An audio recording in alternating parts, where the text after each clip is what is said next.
கண்டிப்பாக இந்த வாரம் 2வது எவிக்ஷன் வந்து ஒரு நியாயமான விஷயமா அப்படின்னு பார்த்தீங்கன்னா, நியாயமான விஷயம் தான். ஏன்னா இவ்வளவு நாட்கள் ஆகுது. இன்னும் அந்த வீட்ல நெறைய பேர் இருக்காங்க அப்படிங்கிறதுக்காக 2வது எவிக்ஷன் பண்றாங்க. பட் இருந்தாலும் போன வாரம் முழுவதும் ஒரு 8 பேருக்கு நாமினேஷன் ஃப்ரீ பாஸ் குடுத்துட்டு, அதுக்கு அடுத்ததாக 7 பேர் நாமினேட் ஆயிருந்தாங்க.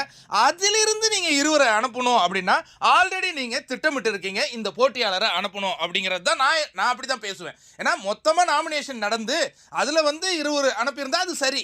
இப்போ அங்கே வெளியேற வேண்டிய சிலர் அந்த இடத்துல அழகாக சேஃபாக தப்பிச்சிட்டாங்க இல்லையா? இப்போ உன்னால நான் கெட்டேன், என்னால் நீ கெட்டேன் அப்படின்னு சொல்லுவாங்கல்ல. எஃப்ஜே 2வது விக்கெட்டையும் தூக்கிட்டாருங்க. எஃப்ஜேவின் முதல் விக்கெட் ஆதிரை, 2வது விக்கெட்டாக வியானா வந்து அமைஞ்சிருக்கிறது நமக்கெல்லாம் ரொம்ப பாவமாக தான் இருக்குது. அந்த பொண்ணு வந்து ஏன் ப்ரோ கண்டிப்பாக அழகான முறையில் கேம் ஆடிட்டு இருந்த வியானாவினுடைய கிராஃப் ஒரு டைம் நல்ல மேலே ஏற தொடங்குச்சு. விஜய் சேதுபதியை அட்ரஸ் பண்ணும்பொழுது இண்டிவிஜுவலாக கேம் ஆடுறீங்க, நல்லா இருக்குது, நல்ல பாயிண்ட்ஸ்லாம் இந்த வீக்கெண்ட் எபிசோட்லாம் பேசுகிறீங்க, நல்லா இருக்குது அப்படின்னாங்க. என்ன நடந்ததோ என்னவோ தெரியல, திடீர்னு ஒரு ஃப்ரெண்ட்ஷிப்பு எஃப்ஜேவோட ஏற்பட்டு கசமுசா ஆகி அவங்களுடைய பேர் ரொம்ப டேமேஜ் ஆச்சு. அதுக்கு பிறகு பாருங்கள், இந்த வாரம்லாம் அவங்க பெருசாக அவங்க கூட இல்லை. பட் இருந்தாலும் அது அப்போ எஃப்ஜேவை தானே அனுப்பணும். எஃப்ஜேவை அனுப்புறதுக்கு மக்கள் ரெடி, அனுப்ப மாட்டேங்கிறாங்களே. ஏன்னா போன வாரமே எஃப்ஜேவை அனுப்பியிருக்கணும்.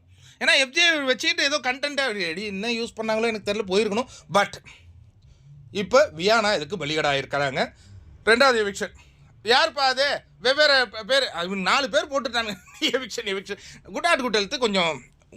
அப்போ நானும் தப்பான ஒரு அப்டேட் ஒன்று கொடுத்தேன். எது கனி எவிக்டர் சொல்லியிருந்த போது கனி தான் எவிக்டே, பட் அது வந்து இருக்கட்டும் அப்படின்னு சேவ் பண்ணாங்க. சரியா? வேற என்ன, இது வியானா எவிக்ட். உங்களுக்கு சந்தோஷமா, ஹாப்பியா, கஷ்டமா சொல்லுங்கள் எனக்கு.